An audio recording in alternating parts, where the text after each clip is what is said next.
So ayun, unboxing tayo mga guys. So itong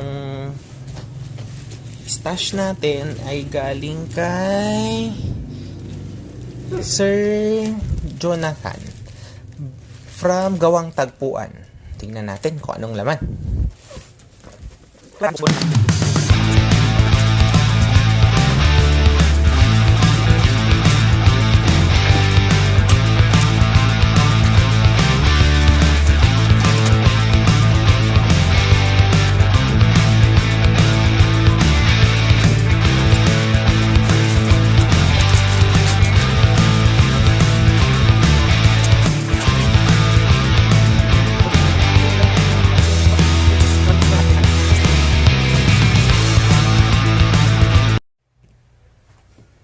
So ayun, may pa-previous na dalawa kay Sir Jonathan.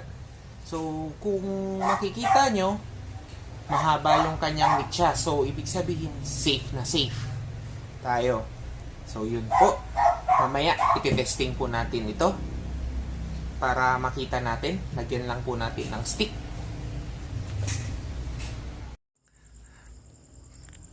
Whistling Rocket Quiton by Boss Jonathan, Gawang Tagpuan. Testing! Numibati ka mo niya. Kala, taras ka lang kasi.